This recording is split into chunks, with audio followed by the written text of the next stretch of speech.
Hola a todos, bienvenidos al curso Scrum desde cero. Este es el video número 9, Historias de usuario. Quien les habla es Rosita Chito y damos por iniciado el curso. Acá cuando nosotros ya estamos en Ágil, específicamente en lo que es Scrum, nosotros también tenemos una especificación de requerimientos. Y lo que ocupamos no son misiones de sistemas, no son casos de negocio, ni son casos de uso. Acá lo que nosotros ocupamos son las épicas, las historias de usuario y las tareas. ¿Sí? Entonces, ¿qué es una épica? Una épica es una historia de usuario que es demasiado grande, de tal forma que no la podemos meter dentro de un sprint. Eso es una épica. ¿Sí? ¿Y qué es una historia de usuario? Una historia de usuario es una descripción corta de una funcionalidad, ¿sí? Es una descripción de 2 a 3 líneas y que puede ser trabajada dentro de un sprint.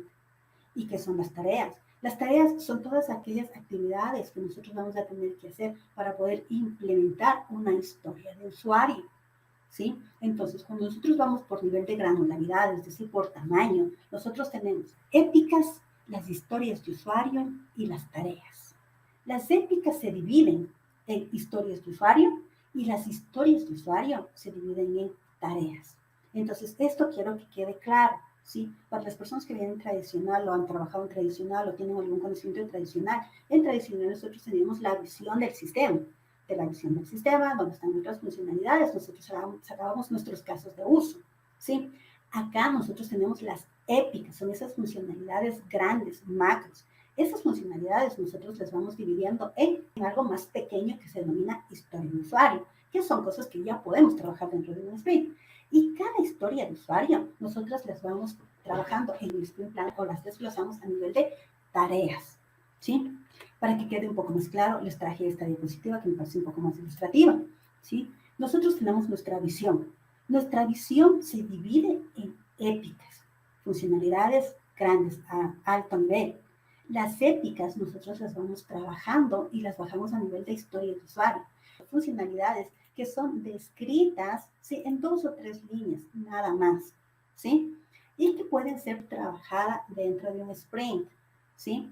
Si la historia de usuario no puede ser trabajada dentro de un sprint, porque no puede ser desarrollada de 2 a 4 semanas, entonces esa es una épica, ¿sí?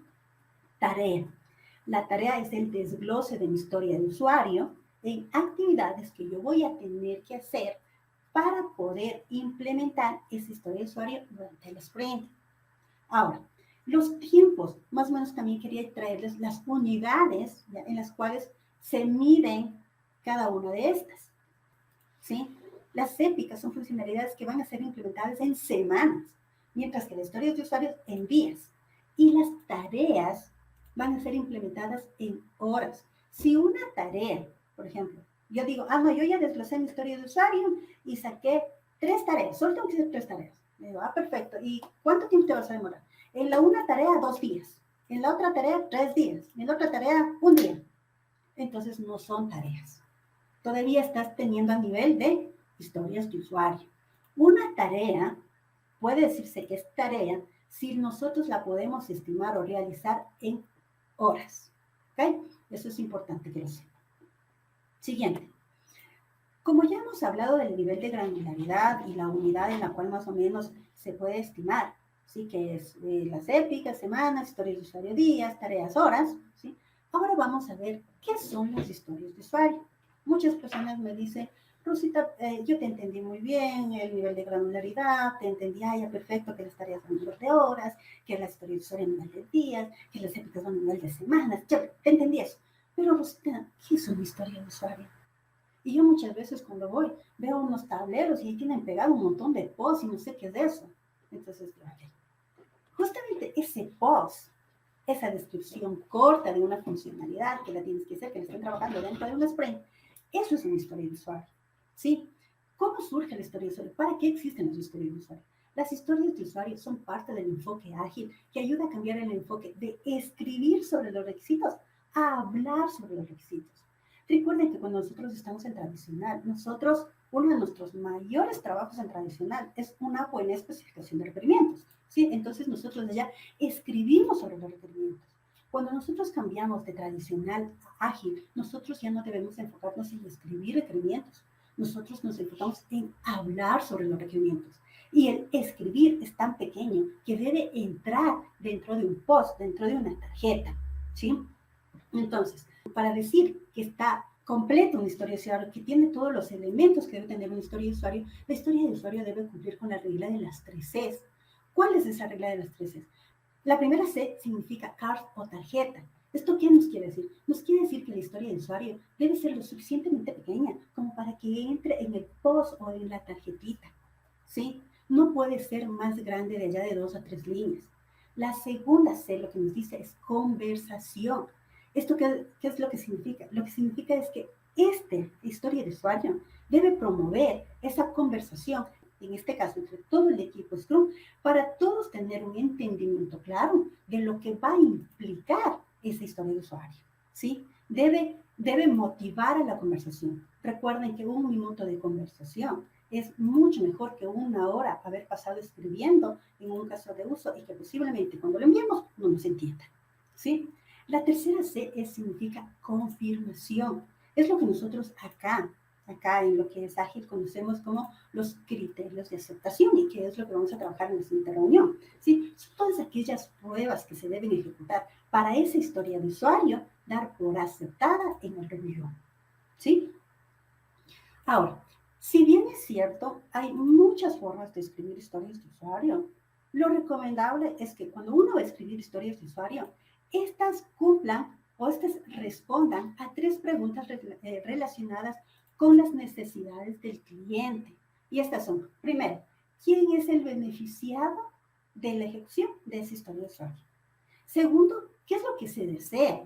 ¿Sí? ¿Cuál es la funcionalidad que se desea?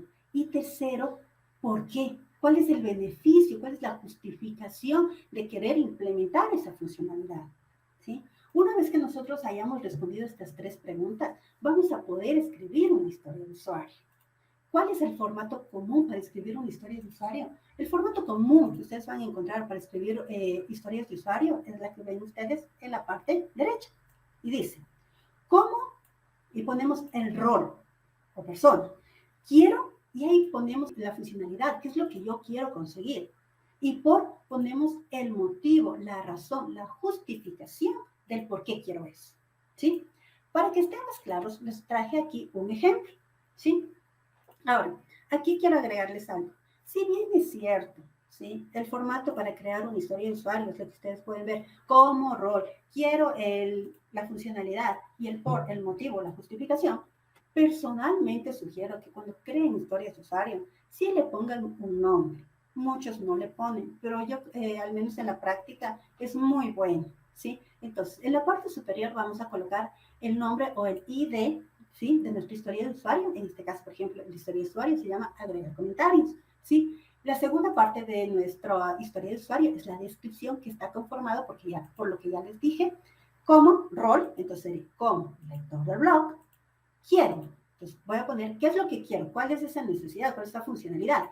Quiero adicionar comentarios a las entradas y recibir alertas cuando otros hagan comentarios, ¿sí? Y el para, ahí voy la justificación, para mantenerme en contacto con los demás usuarios del blog, ¿sí? Entonces, cuando nosotros vayamos a escribir historias de usuario, vamos a colocar el nombre de la historia, vamos a poner la descripción que implica el cómo, el quiero, el para, ¿sí? Y en la parte posterior del post, usualmente y recomiendo se coloquen los criterios de aceptación, que son todas aquellas pruebas que se van a tener que ejecutar para dar por aceptado esa historia de usuario cuando vayamos al Sprint Review. ¿Ok?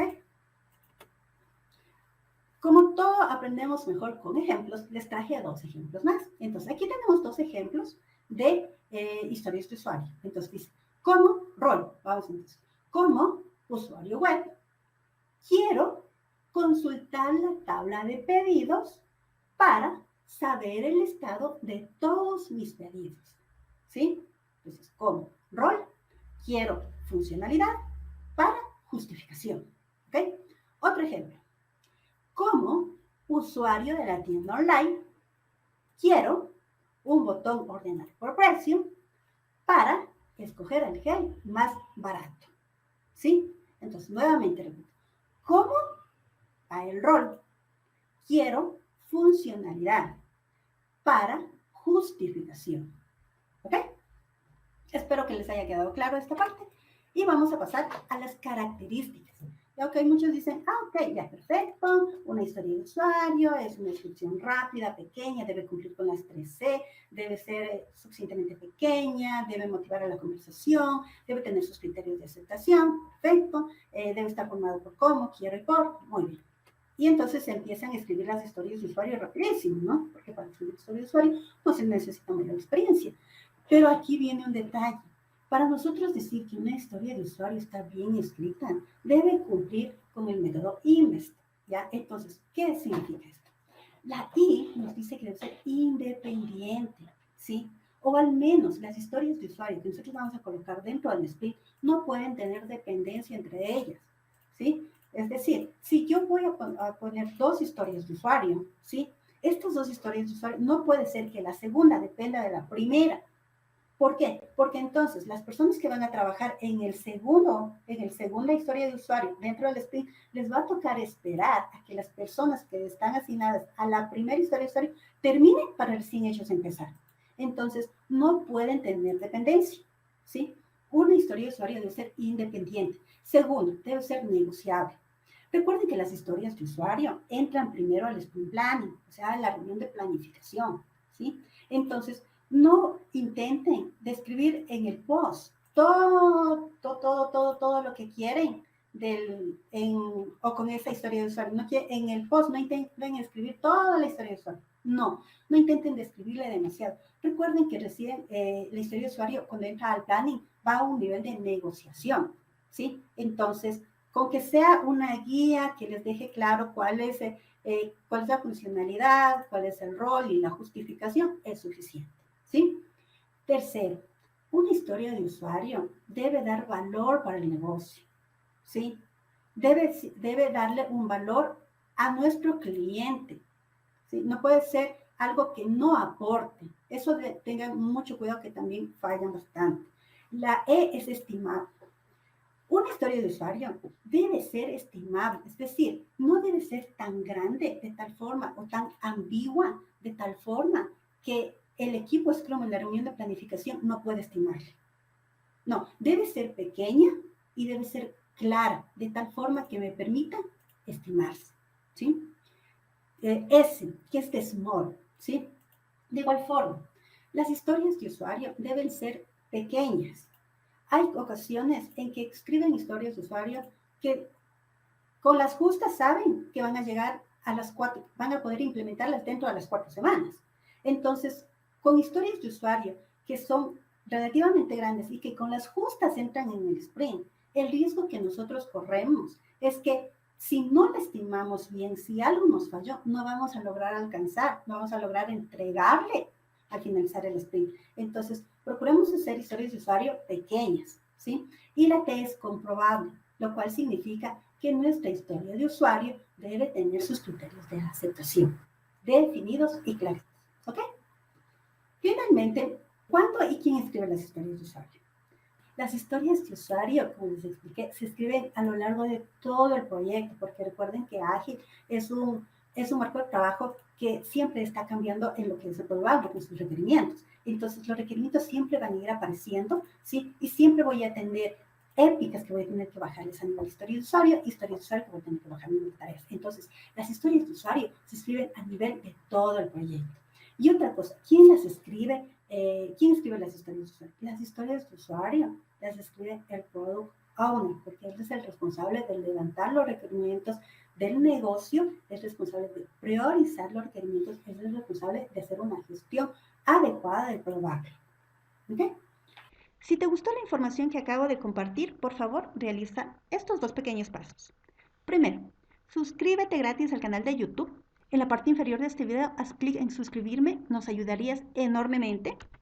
Y segundo, haz clic en me gusta y coloca un comentario.